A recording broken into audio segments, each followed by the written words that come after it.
Bismillahirrahmanirrahim. Assalamualaikum warahmatullahi wabarakatuh. Waalaikumsalam warahmatullahi wabarakatuh. Yang terhormat Bapak Kepala Sekolah SMP Negeri 4 Madang Suku 1, yang terhormat Dewan Guru SMP Negeri 4 Madang Suku 1, yang terhormat Kepala TU SMP Negeri 4 Madang Suku 1 beserta stafnya. Puji syukur kehadirat Allah Subhanahu wa Ta'ala, di mana pada pagi yang cerah ini kita bisa berkumpul di sini di dalam ruangan ini dalam keadaan sehat walafiat dan selalu dalam ridhonya. Salawat dan salam kepada junjungan kita Nabi besar Muhammad SAW. Semoga kelaknya nanti kita akan mendapatkan syafaat dari beliau di yaumil akhir. Amin ya robbal alamin. Sebelum memasuki materi, perkenalkan dulu, ini adalah salah satu tugas dari calon guru penggerak yang kebenaran saya sebagai materinya bersama saya Enayani dari SMP Negeri 4 Madang Suku 1. Sebelum kita memasuki materinya, marilah sama-sama untuk melihat semangat dari kita semua. Kalau saya SMP Negeri 4 Madang Suku 1, jaya, jaya, jaya, luar biasa. Kita coba. SMP Negeri 4 Madang Suku 1. Jaya, jaya, jaya, luar biasa. Alhamdulillah, semangatnya. Tepuk tangan untuk kita semua. Pada kesempatan ini saya akan memberikan materi dengan memaparkan tentang menyebarkan pemahaman dan penerapan pengalaman budaya positif. Nah, untuk Bapak Ibu, apakah Bapak Ibu sebelumnya sudah mendengar kata-kata budaya positif? Mohon untuk Bapak Rama, menurut Bapak Rama, budaya positif itu seperti apa? Bangun pagi, Terus, belajar. Oke, tepuk tangan untuk Bapak Rama. Terima kasih. Menurut yang lainnya bagaimana? Adakah yang bersedia? Mungkin Bapak Kepala Sekolah yang akan memberikan apa yang dimaksud dengan budaya positif. Ya, terima kasih Ibu Enayani, salah satu peserta CGP Angkatan 9 yang saat ini sedang presentasi melakukan aksi nyata tentang budaya positif. Budaya positif itu bagaimana? Boleh Ibu Ena saya berkomentar dari dasar sekali, yaitu dari pengertiannya menurut saya. ya silakan Pak. Nah, budaya positif ini ada dua kata, budaya dan positif. Sekarang kita ulas dulu budaya. Budaya adalah salah satu kebiasaan yang kita lakukan terus-menerus, dilakukan dengan kesadaran dari dalam hati, sehingga jadi ciri khas kita. Itulah budaya. Ya. Contohnya kata Pak Lam tadi, bangun pagi. Kalau itu kadang pagi kadang siang, itu bukan budaya. Kalau pagi terus, seperti saya bangun jam setengah lima terus, itu budaya saya. Biarpun saya tidur jam 1, itu budaya. Kalau hari ini saya bangun setengah 5, besok saya bangun jam setengah 7, itu bukan budaya. Nah, kalau budaya positif, itu udah apa lagi? Di mana budaya ini yang sudah melekat melembaga pada diri kita, yang bersifat positif untuk membangun diri kita, membangun lembaga kita, membangun institusi kita.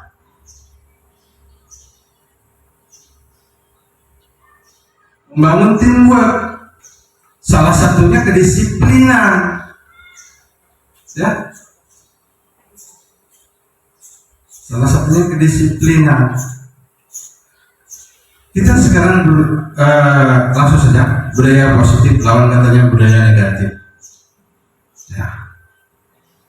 Tanpa melihat sisi yang lain dari budaya positif ini, seolah-olah tidak ada pembanding. Jadi jelas sekali pembanding budaya positif dan budaya negatif. Apa yang kita ambil adalah budaya positif. Demikian, terima kasih. Wassalamualaikum. Terima kasih untuk Bapak Kepala Sekolah kita. Tepuk tangan yang meriah untuk Bapak Kepala Sekolah kita. Terima kasih Bapak. Di sini saya lanjutkan kembali sesuai yang sudah dijelaskan dipaparkan oleh Bapak Kepala Sekolah kita. Tepat sekali apa yang dimaksud dengan budaya positif. Budaya dari kata budaya dan positif. Budaya itu adalah sesuatu yang kita lakukan secara konsisten dan berulang-ulang dan sudah ada konsekuensi dan komitmennya pada diri kita.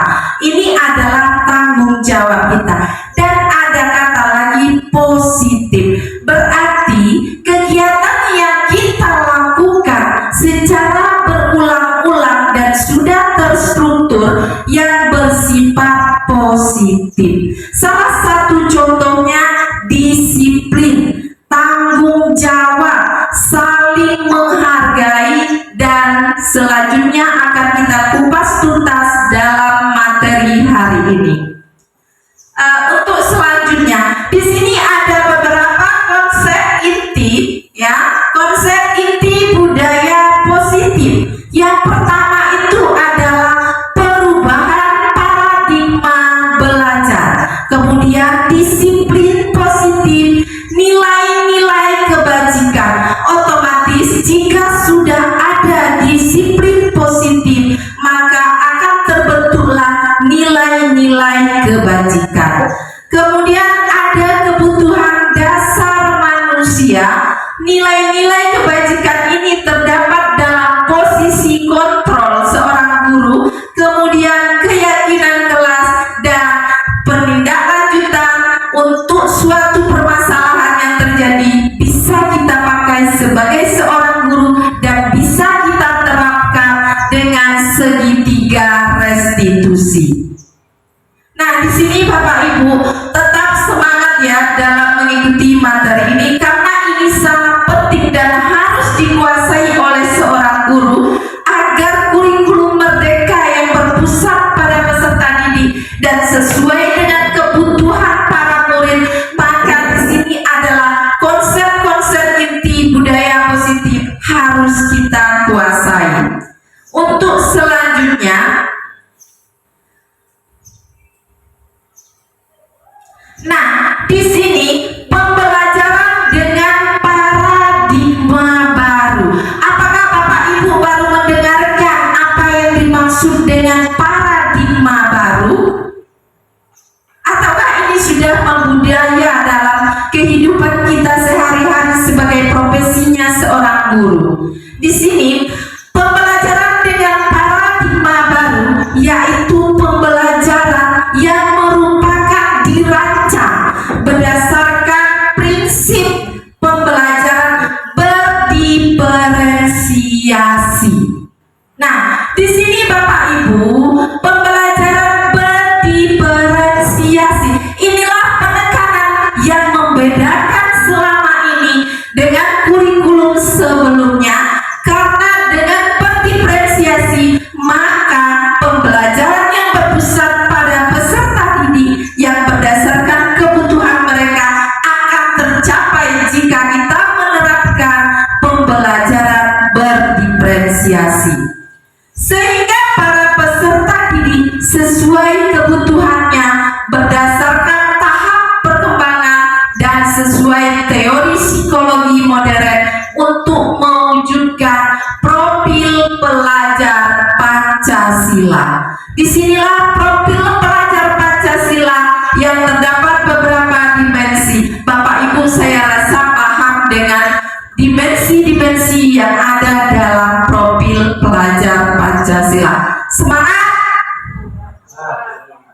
Oke, kita lanjutkan. Nah, seringkali kita sebagai seorang guru yang ada di lapangan yang menghadapi para murid kita yang berbagai macam karakter, terjadi miskonsepsi tentang teori kontrol. Disinilah kita harus menyadari posisi mana yang ada pada diri kita dengan adanya teori kontrol. Nanti Bapak Ibu akan merasakan posisi mana yang selama ini sudah Bapak Ibu jalankan setelah nanti materi-materi selanjutnya. Di sini kita pahami dulu yang namanya miskonsepsi tentang teori kontrol. Ilusi guru mengontrol murid. Kemudian di sini ilusi bahwa penguatan positif efektif dan bermanfaat, dan ilusi bahwa kritik dan membuat rasa bersalah mampu menguatkan karakter. Nah, di sini perlu kita garis bawahi ilusi bahwa kritik dan membuat rasa bersalah mampu menguatkan karakter. Menurut Bapak Ibu, apakah pernyataan ini benar? Jika kita mengkritik dan membuat rasa bersalah kepada murid kita, itu akan menguatkan karakter mereka. Bagaimana Bapak Ibu? Menurut Bapak Ibu, adakah yang ingin memberikan pendapatnya? Mungkin Ibu Munafiah bisa memberikan pendapatnya sebentar.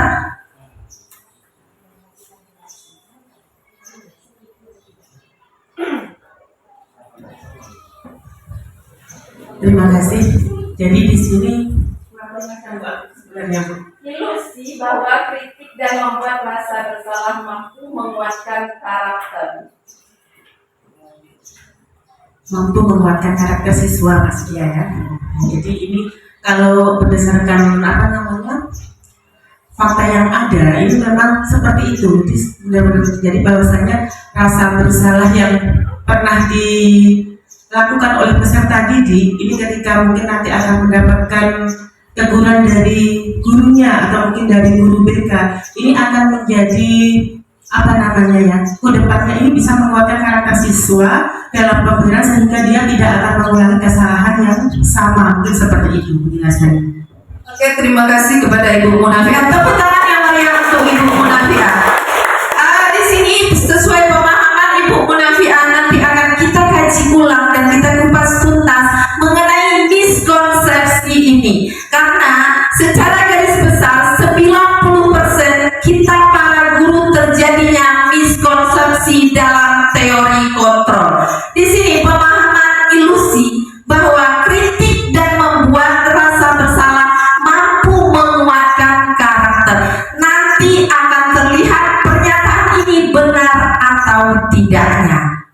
Terima kasih Ibu Munafiah. Kemudian di sini terjadi lagi ilusi bahwa orang dewasa berhak memaksa. Apakah dalam kurikulum Merdeka seperti itu? Orang dewasa berhak memaksa. Bapak Ibu, bagaimana? Bapak Rudi bisa memberikan penjelasan apakah benar orang dewasa berhak memaksa?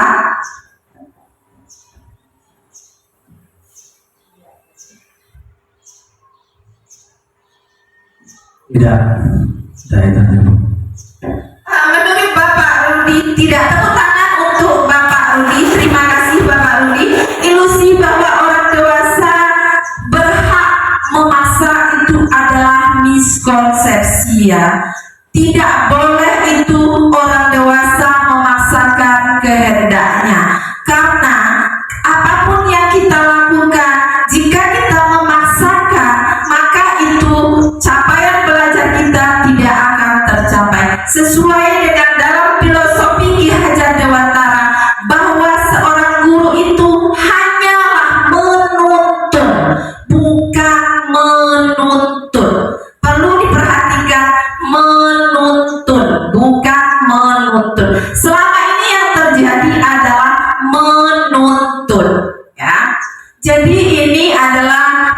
miskonsepsi dan kita kembali ke ilusi bahwa kritik dan membuat rasa bersalah mampu menguatkan karakter. Itu miskonsepsi salah. Kita tidak boleh membuat kritik mengapa anak itu seperti ini dan memojokkan mereka sebagai pembuat rasa bersalah. Itu tidak dianjurkan karena psikologi mereka akan menurun dan hak kemerdekaan mereka terampas sudah oleh guru jika hal ini terjadi. Ya, untuk selanjutnya, nah, mengubah paradigma stimulus respon ke pendekatan teori kontrol.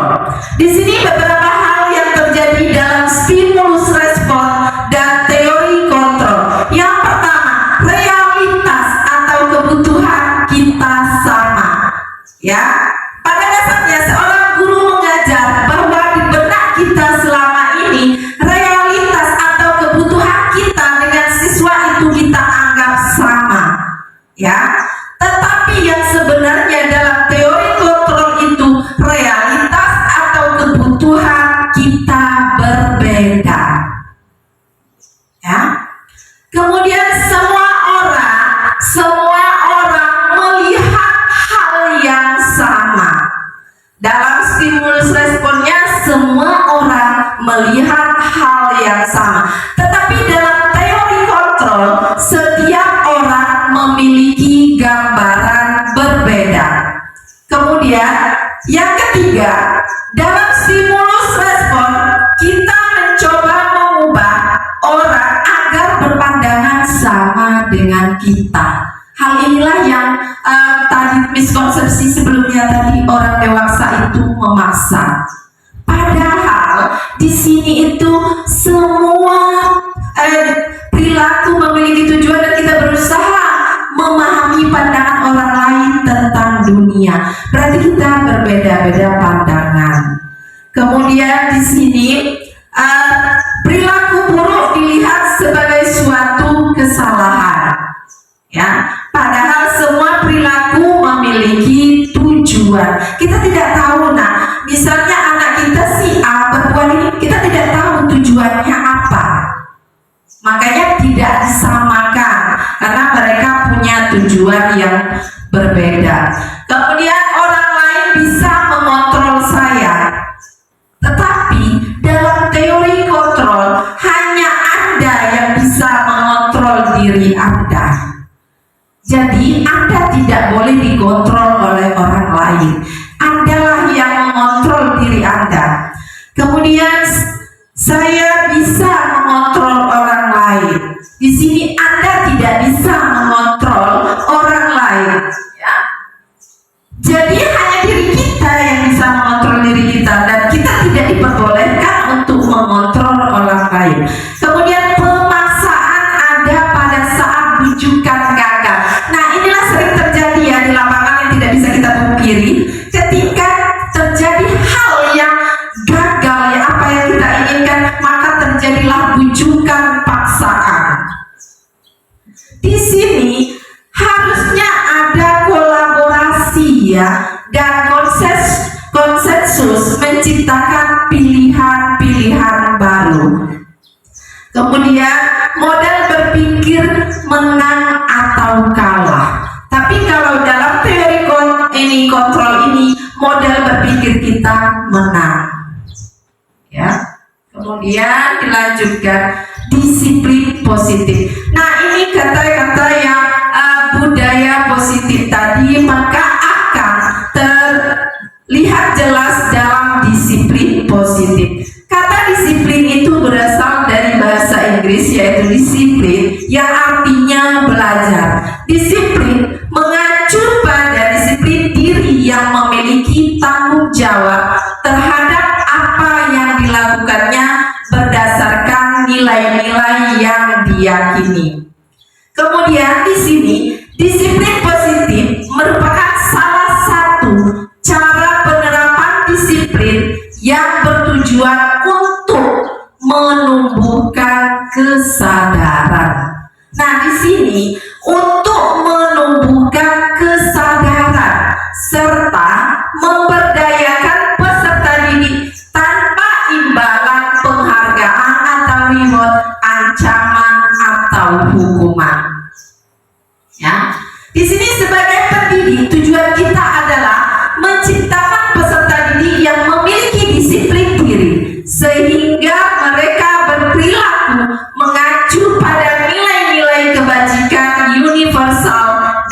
memiliki motivasi intrinsik dalam perubahan perilaku ke arah yang lebih baik. Jadi motivasi itu yang baik itu adalah motivasi internal, karena itu akan menimbulkan rasa tanggung jawab terhadap diri sendiri. Kelihatannya masih kurang fokus, kita explaining sebentar untuk meregangkan otot-otot kita. Ayo coba Bapak Ibu semuanya berdiri.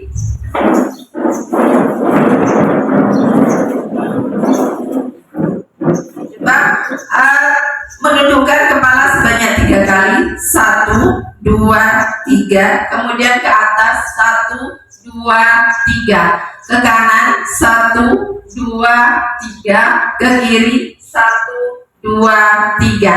Langsung ya sedikitnya. Perhatikan, saya mempunyai 3 kosakata. Sambil berdiri ya Bapak Ibu sebentar biar kaki darahnya mengalir. 1 kipas, 2 kapas, 3 kupas. Jika tidak konsentrasi maka akan salah. Nanti saya tanyakan Ibu Nur. 1, benar atau salah? Berarti tidak konsentrasi. Oke. 2, Ibu Ulan. Kapas. Benar atau salah? Benar. Berarti konsentrasi. 1 lagi. Ibu Siti. 1, kipas. Oke, benar. Tepuk tangannya Maria. Berarti masih konsentrasinya masih tingkat tinggi. Kita lanjut, silakan dulu Bapak Ibu. Nilai-nilai kebajikan. Nilai yang disepakati bersama lepas dari suku, bangsa, agama, bahasa maupun latar belakangnya. Contoh nilai kebajikan institusi atau organisasi. Yang pertama, profil pelajar Pancasila. Di sini kita sudah hafal semua ya dimensi dalam profil pelajar Pancasila: beriman dan bertakwa kepada Tuhan Yang Maha Esa dan berakhlak mulia. Kemudian berkebinekaan global, gotong royong, mandiri, kreatif dan bernalar kritis. Kemudian di sini ada program PYP. Apa yang dimaksud di sini yaitu toleransi, rasa hormat, integritas, mandiri, menghargai, antusias, empati, keingintahuan, kreativitas, kerjasama, percaya diri, dan komitmen. Kemudian dalam keterampilan hidup, ini yang harus dimiliki yaitu dapat dipercaya, lurus, pendengar yang aktif, tidak merendahkan orang lain, dan memberikan yang terbaik pada diri. Kemudian kebutuhan dasar manusia. Ini adalah hal yang penting yang harus diperhatikan dalam kebutuhan dasar manusia. Kebutuhan dasar manusia adalah segala sesuatu yang kita lakukan untuk mendapatkan apa yang kita inginkan. Seluruh tindakan yang kita lakukan memiliki tujuan tertentu, dan semua usaha terkait yang kita lakukan adalah dalam rangka agar kebutuhan dasar kita terpenuhi dengan baik. Jadi harus benar-benar dikuasai apa yang menjadi kebutuhan dasar manusia. Kemudian ada 5 kebutuhan dasar manusia. Ini mungkin yang sering kita terlupakan sebagai seorang guru tanpa melihat dan memperhatikan sisi-sisi dari 5 kebutuhan dasar manusia. Apakah ini hal yang baru yang Bapak Ibu ketahui tentang 5 kebutuhan dasar manusia, ataukah ini sudah lama Bapak Ibu ketahui? Hal yang baru. Baiklah, di sini jika ini adalah hal yang baru, maka perlu kita perhatikan 5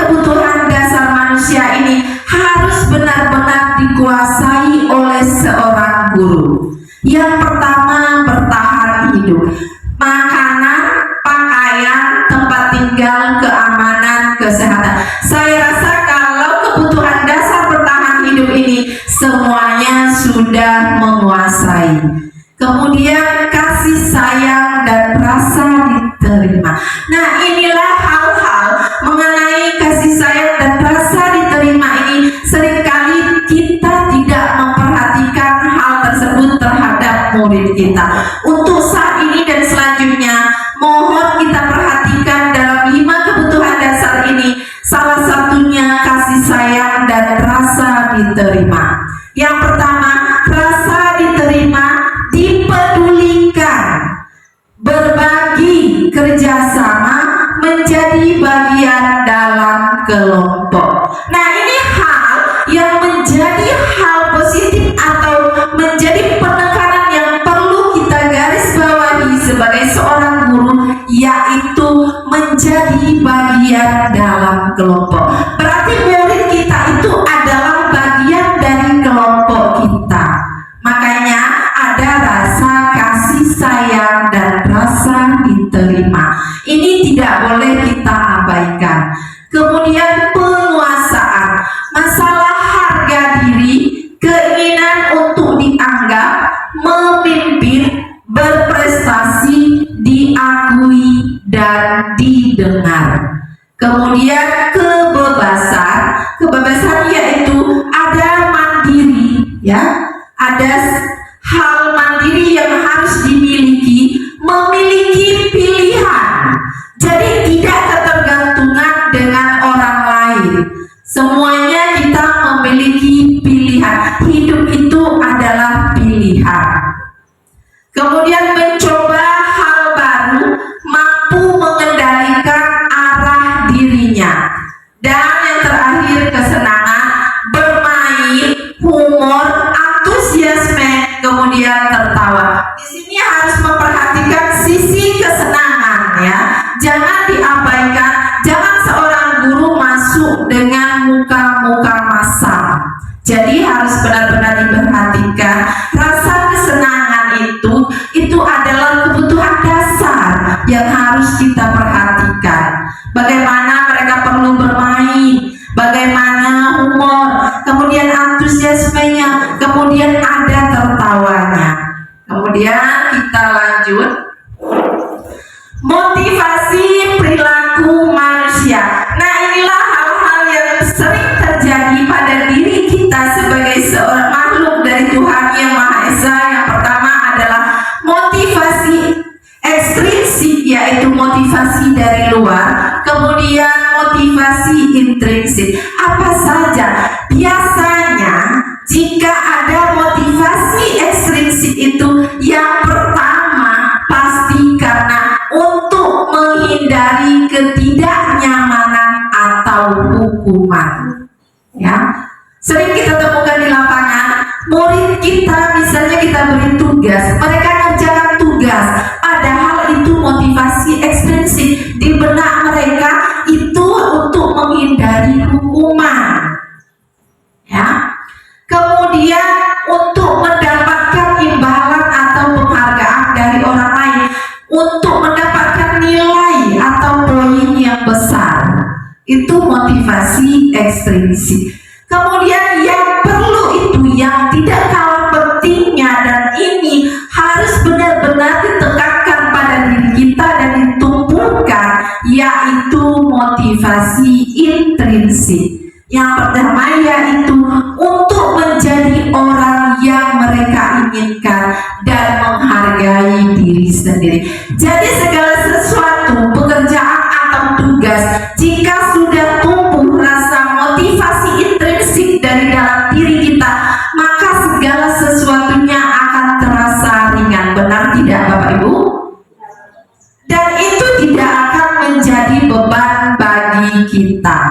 Maka hal inilah yang harus kita pupuk dan konsistenkan dalam diri kita, bahwa motivasi intrinsik adalah sangat berpengaruh dan berpotensi yang harus kita kembangkan. Untuk selanjutnya, Ya, silakan. Ada hukuman, ada konsekuensi dan restitusi. Ini puncak poinnya Bapak Ibu ya. Nanti Bapak Ibu akan sadar saya dalam posisi mana. Kita lihat di sini hukuman. Hukuman itu maksudnya tidak terencana atau tiba-tiba. Misal siswa kita pada saat kita mau upacara bendera, ada murid kita yang tidak berpakaian seragam, maka kita sebagai seorang guru secara tiba-tiba, hei nak, kamu tidak seragam, kamu baris di depan. Nah, itu sudah hukuman.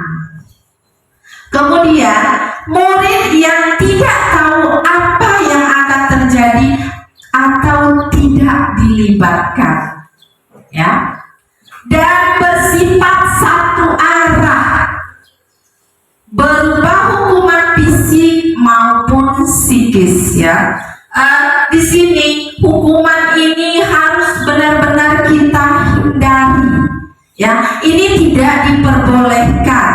Kemudian di sini ada konsekuensi. Nah, bagaimana konsekuensi itu? Yaitu terencana, disepakati sesuai peraturan, murid tetap dibuat tidak nyaman.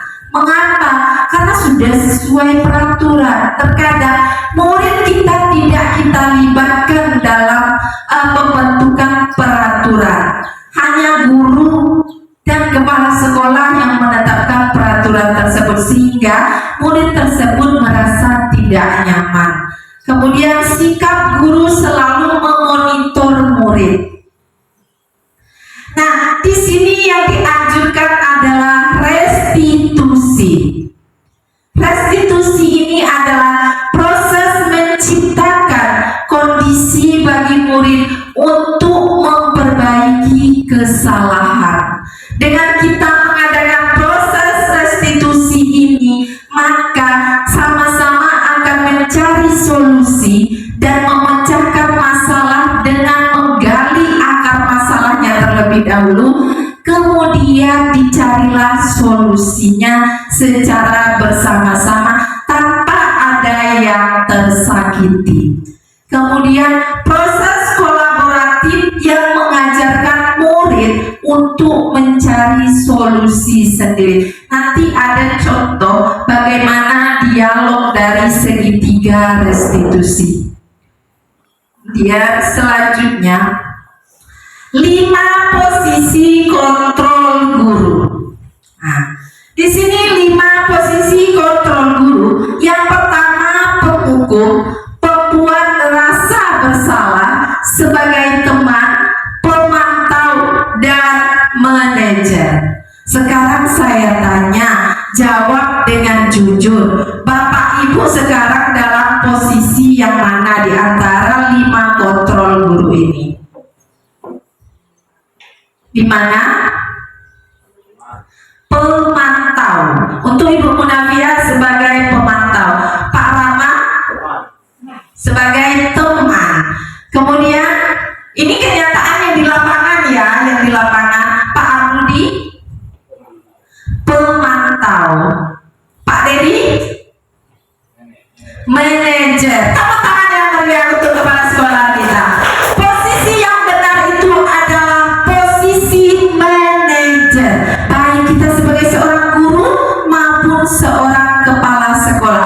Jadi posisi penghukum, pembuat rasa bersalah ini tolong dihilangkan dari diri seorang guru. Yang benar itu adalah posisi manajer.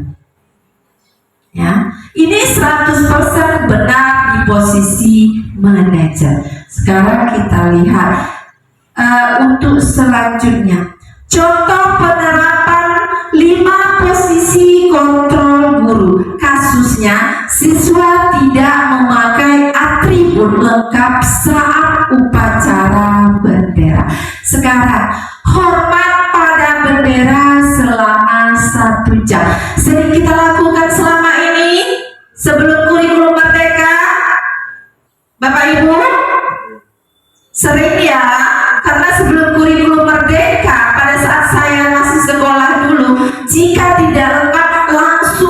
berbaris di depan dan berdiri hormat kepada bendera selama 1 jam lebih. Itu adalah penghukum. Coret itu ya, penghukum itu tidak boleh lagi.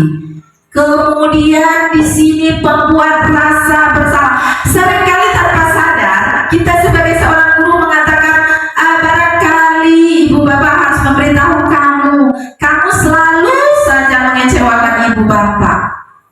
Nah, itu tanpa sadar ketika kita menghadapi murid kita yang super aktif dan diberikan kelebihan untuk menjaga iman kita.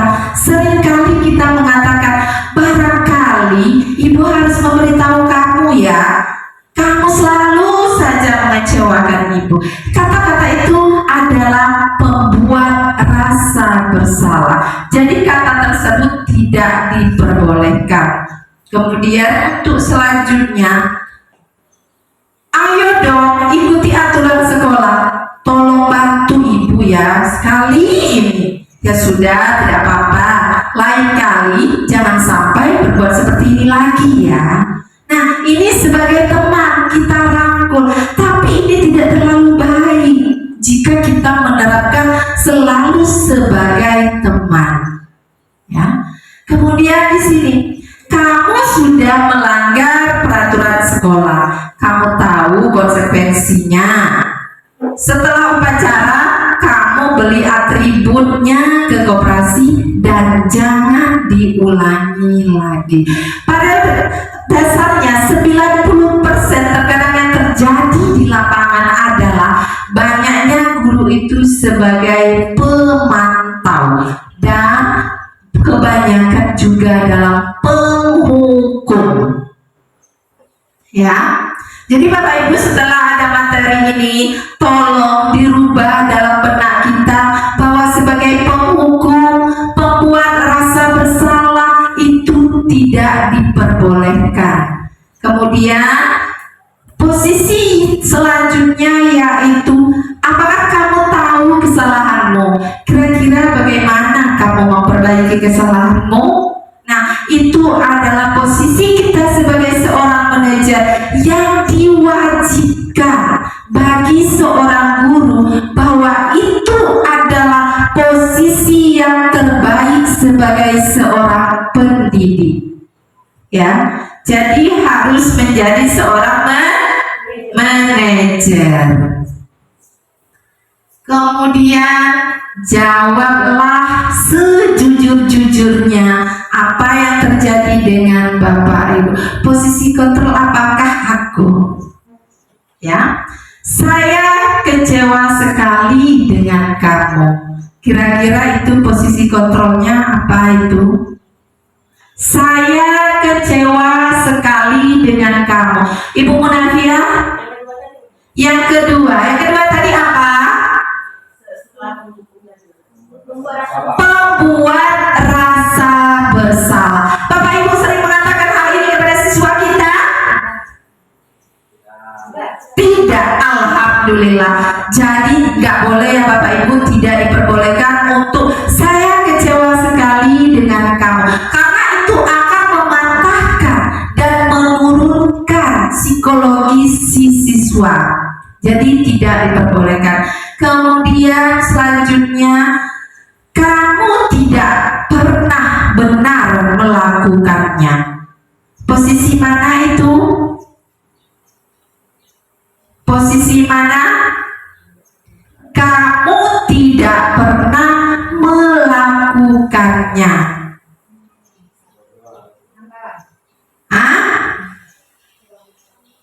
Pemantau? Ada yang lain? Posisi apa? Posisi nomor 1 sebagai penghukum. Kita otomatis, kamu tidak pernah benar melakukannya, berarti anak ini tidak pernah sekalipun, selalu salah, dihukum terus. Kemudian selanjutnya, apa rencanamu untuk menyelesaikan masalah ini? Posisi manajer. Kemudian, ayolah lakukan demikian sebagai teman. Di sini kamu tidak pernah mendapat nilai jika tidak mengerjakan tugas. Apa? Konsekuensi ya, tapi posisi kontrolnya apa itu Pak? Dalam posisi kontrol apa? Kamu tidak pernah mendapat nilai jika tidak mengerjakan tugas. Berarti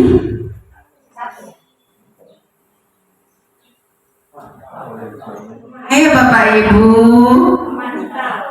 sebagai pemantau.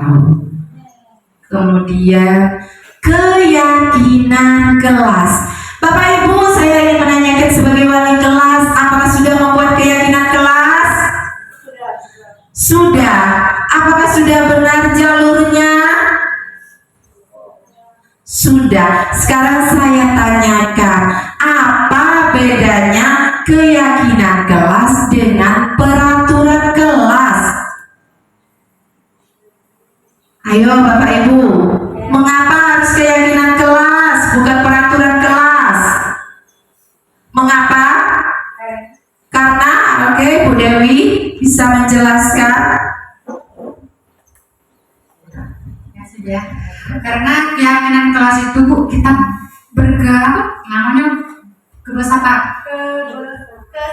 kesepakatan bersama antara siswa dan gurunya dan wali kelasnya. Oke, terima kasih untuk Ibu Dewi. Tepuk tangan yang meriah untuk Ibu Dewi. Untuk selanjutnya, ada yang bisa menjelaskan apa perbedaan keyakinan kelas dan peraturan kelas? Mengapa kita terapkan keyakinan kelas bukan peraturan kelas? Ada yang bisa menjelaskan selain dari Ibu Dewi? Terima kasih Ibu Dewi. Untuk selanjutnya di sini kita bisa membahas. Jadi yang benar itu adalah pembentukan keyakinan kelas. Mengapa harus keyakinan kelas bukan peraturan kelas? Dikarenakan keyakinan kelas itu bersifat abstrak, berupaya pernyataan universal dibuat dalam pernyataan positif sedikit saja agar mudah diingat, sesuai dengan kondisi kelas dan sekolah sehingga mudah diterapkan. Semua warga sekolah atau warga kelas dilibatkan saat membuat keyakinan kelas. Benar 100% untuk Ibu Dewi. Yang namanya keyakinan kelas itu karena terjadi kesepakatan hasil musyawarah antara murid dengan guru dan wali kelasnya. Maka sama-sama kita mengetahui selama ini yang terjadi di sekolah kita adalah peraturan kelas. Tanpa kita melibatkan murid kita membuat peraturan kelas. Untuk tindak lanjutnya setelah materi ini, untuk wali kelas tolong diperbaiki keyakinan kelasnya, diambil ulang bagaimana musyawarah dengan murid kita dan dijadikan keyakinan kelas. Untuk peraturan kelasnya disingkirkan dulu, dijadikan keyakinan kelas. Kemudian untuk selanjutnya segitiga restitusi. Nah, dalam segitiga restitusi ini adalah suatu proses dialog yang dijalankan oleh guru agar menghasilkan murid yang mandiri dan bertanggung jawab. Ada 3 poin dalam segitiga restitusi. Yang pertama adalah menstabilkan identitas, kemudian validasi tindakan yang salah, dan menanyakan keyakinan. Inilah gunanya tadi kita membentuk keyakinan kelas ketika adanya segitiga restitusi ini. Kemudian untuk selanjutnya, di sini penjelasan secara detail apa yang dimaksud dengan menstabilkan identitas. Berdasarkan prinsip membuat kesalahan adalah bagian dari proses pembelajaran. Di sini Berbuat salah itu wajar. Tidak ada manusia yang sempurna. Bapak Ibu juga pernah melakukan itu. Bapak Ibu tidak mau mencari siapa yang salah, tetapi kita ingin mencari solusi dari permasalahan ini. Kamu berhak merasa seperti itu. Ya. Kemudian selanjutnya, validasi tindakan yang salah. Berdasarkan prinsip, setiap perilaku berupaya memenuhi suatu kebutuhan tertentu. Di sini kamu pasti punya alasan mengapa melakukan hal itu, padahal kamu bisa melakukan yang lebih buruk dari ini ya.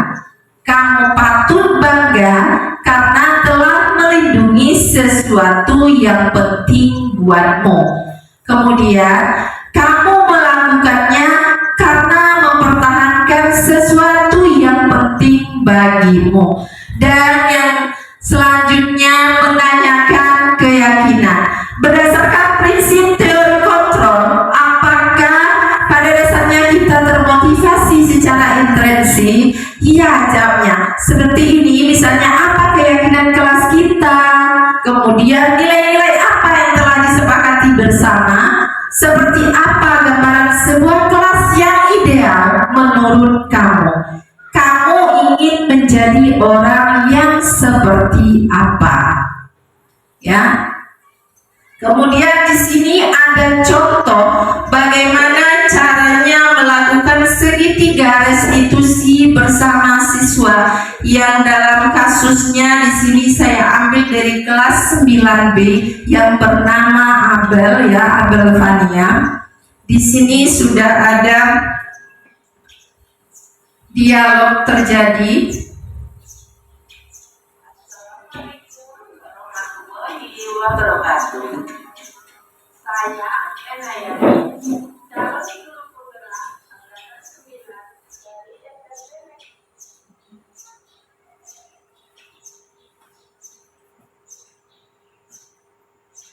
Nah, di sini kasusnya Abel tidak terima pekerjaannya, selalu dicontek oleh temannya.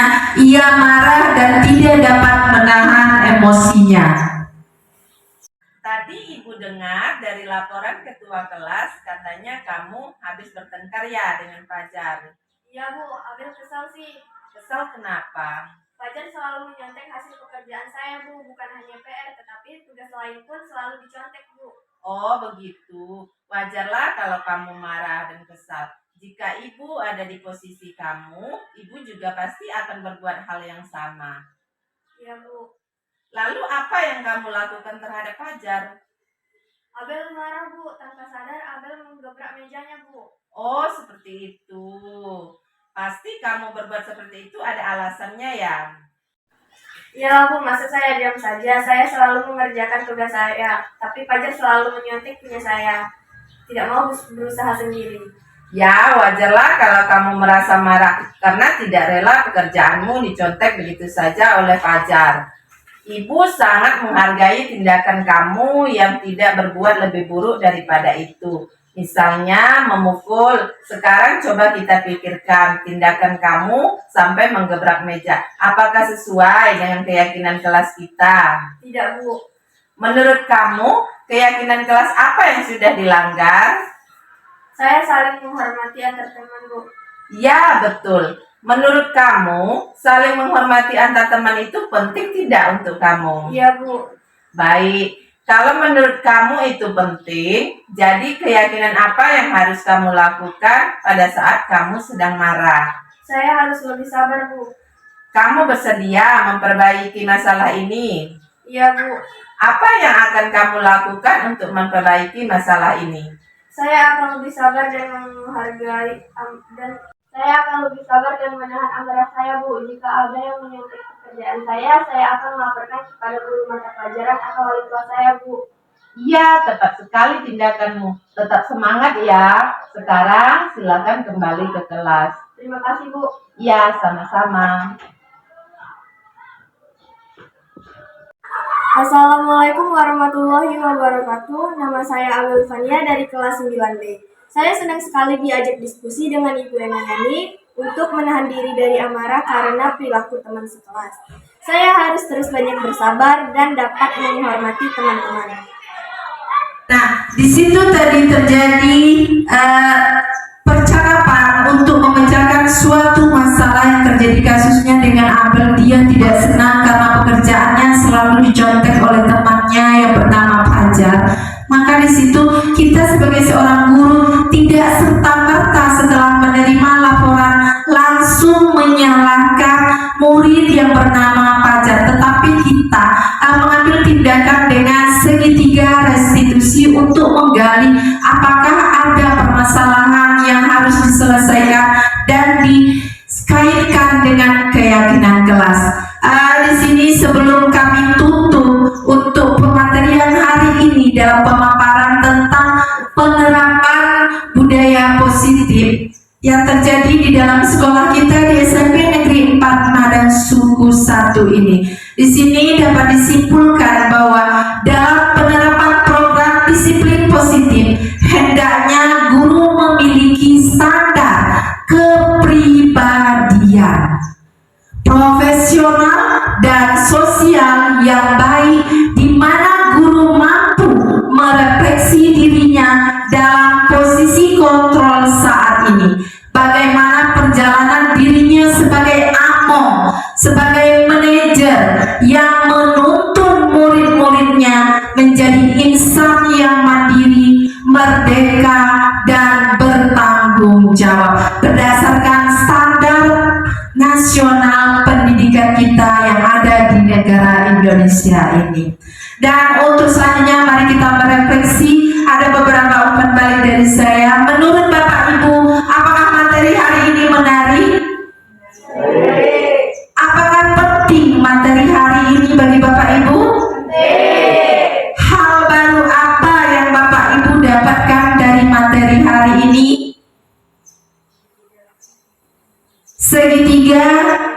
Segitiga restitusi, apalagi keyakinan kelas. Nah, dalam hal ini adakah materi yang belum diketahui atau belum dipahami untuk tindak lanjutnya? Ya, silakan Ibu Dewi. Masalah keyakinan kelas ya. Keyakinan kelas itu kan kita sepakati dengan siswa. Apakah dalam mensepakati itu kita harus masukkan profil Pancasila ataukah menurut anak-anak saja yang perlu kita gitu kan? Ya. Oke, pertanyaan yang sangat bagus sekali. Tepuk tangan untuk Ibu Dewi. Terima kasih Ibu Dewi untuk membuat keyakinan kelas itu. Yang pertama yang harus kita libatkan adalah murid yang ada di dalam kelas tersebut bersama guru dan wali kelasnya. Dan apakah itu harus mengaitkan profil pelajar Pancasila ataukah hanya sekedar keinginan apa yang diinginkan oleh murid?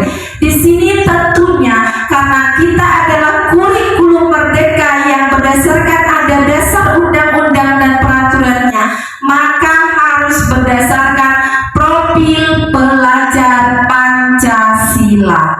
Ya, begitu ya Ibu Dewi ya. Jadi harus ada kaitannya dengan profil pelajar Pancasila. Ada lagi Bapak Ibu? Sebelum kita tutup? Cukup banget. Oke, sekarang berhubung dengan waktu kita yang sudah habis, maka di sini saya selaku pemateri mohon maaf yang sebesar-besarnya jika ada kesalahan. Kepada Allah saya mohon ampun, dan sehingga ini akan bermanfaat bagi kita semua. Untuk menutup pematerian hari ini, marilah kita sama-sama mengucapkan lapas hamdalah alhamdulillahirabbil alamin. Wabillahi taufiq wal hidayah. Wassalamualaikum warahmatullahi wabarakatuh. Waalaikumsalam warahmatullahi Nah, refleksi langsung tidak lanjut.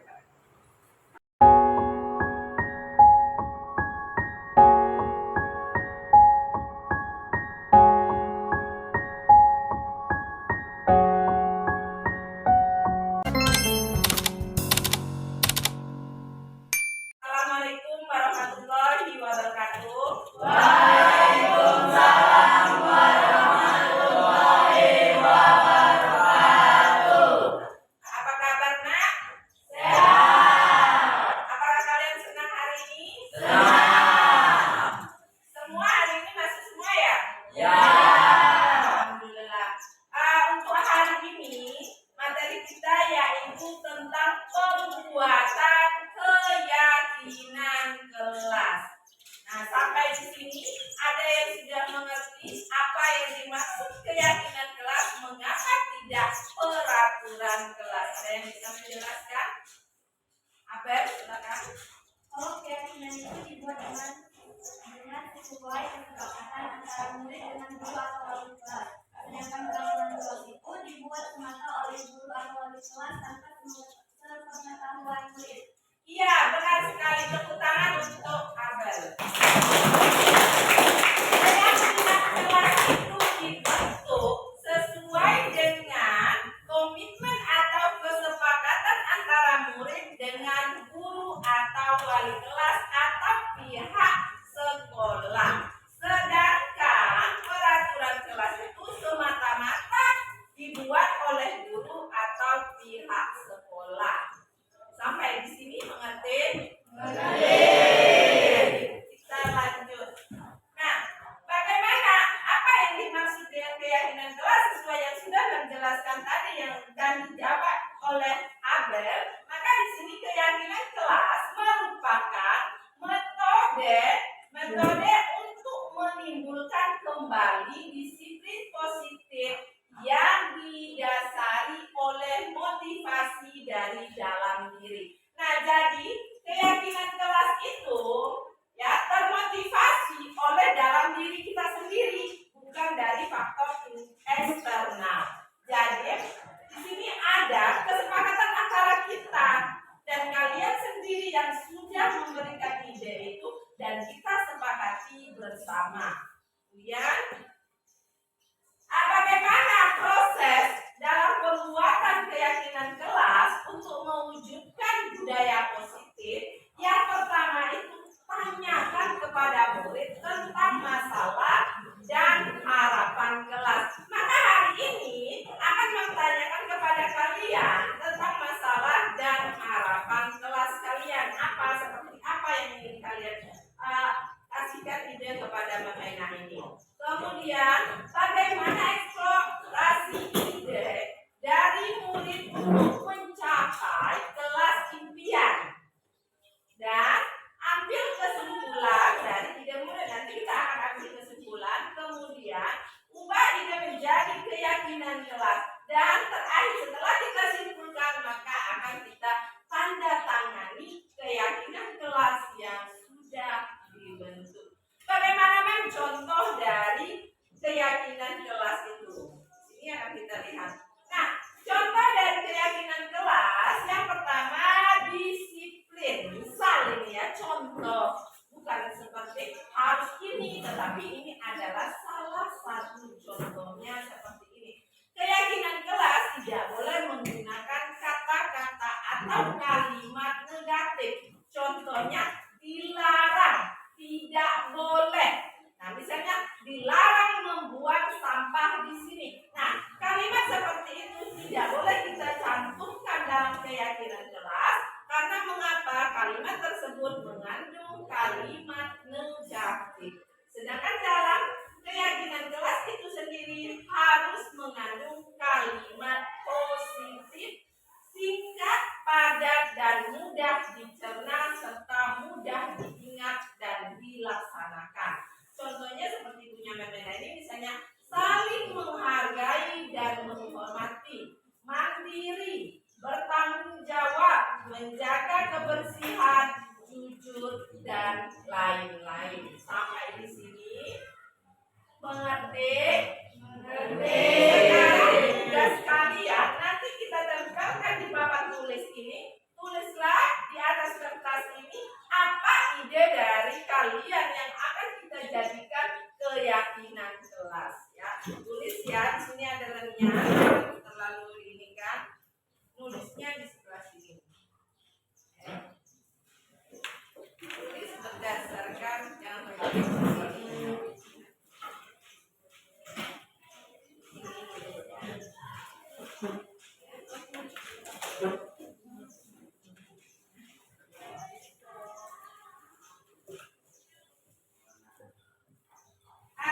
Yang sudah langsung ditempelkan di papan tulis. Ini yang pertama.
Bawah sini tidak apa-apa.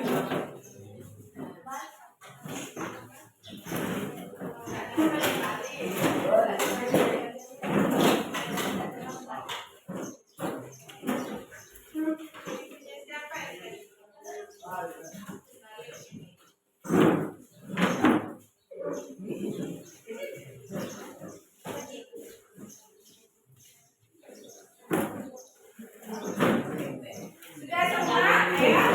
Sudah? Ya sudah ya sudah. Nak? Silakan duduk kembali. Sudah ya.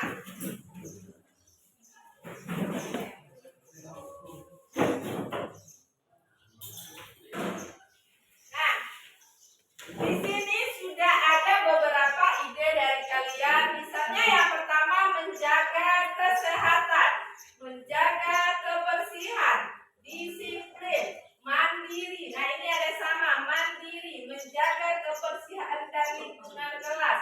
Jangan membuang sampah sembarangan. Nah kata Memena tadi jangan menggunakan kalimat negatif. Tidak boleh menggunakan kata jangan membuang sampah di sini. Lebih baik menggunakan kata menjaga kebersihan. Ya. Kemudian disiplin, mandiri, gotong royong, berpakaian rapi dan lengkap, datang tidak terlambat. Disiplin,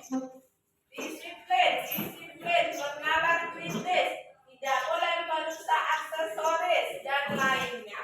Nah, di sini berarti ada kesamaan yaitu disiplin. Kemudian menjaga kebersihan. Ada mandiri, gotong royong. Terus disiplin tadi berpakaian rapi dan lengkap. Berarti kalian sudah mengerti ya tentang pembuatan keyakinan kelas. Sampai di sini ada yang ingin ditanyakan? Nah, terima kasih untuk proses pembuatan keyakinan kelasnya sudah kita lakukan dan kesimpulannya apa? Berarti keyakinan kelas itu dibentuk oleh murid dan guru dengan mencapai kesepakatan. Kemudian, apakah ini harus kita taati? Harus ya, karena ini adalah komitmen kita, keyakinan yang sudah kita buat bersama. Ya, sampai di sini. Materi mana yang belum kalian pahami? Apakah semuanya sudah paham? Pentingkah materi hari ini? Penting. Karena kalian sudah paham dan betapa pentingnya materi pembuatan keyakinan kelas ini, maka tindak lanjut kita yang akan datang kita bentuk langsung sesuai ide-ide yang kita dapat hari ini ya. Nanti akan kita cetak menjadi keyakinan kelas dan kita tempelkan di dinding di kelas kita. Sepakat? Oke. Terima kasih banyak atas perhatiannya. Semoga bermanfaat untuk kita semua. Mohon maaf jika ada kekurangan. Wabillahi taufiq wal hidayah. Wassalamualaikum warahmatullahi wabarakatuh. Waalaikumsalam warahmatullahi wabarakatuh.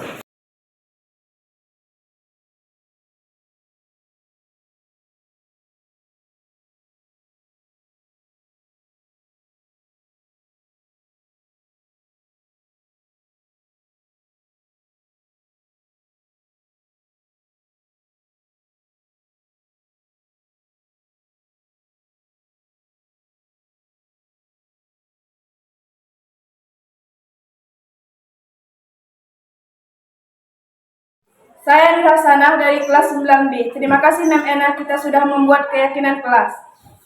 Saya Abel Fania dari kelas 9B. Terima kasih Mem Ena, kita sudah membuat keyakinan kelas. Intan Mulia dari kelas 9B. Terima kasih Mem Ena, kita sudah membuat keyakinan kelas. Saya Priyansah dari kelas 9B. Terima kasih Mem Ena, kita sudah membuat keyakinan kelas.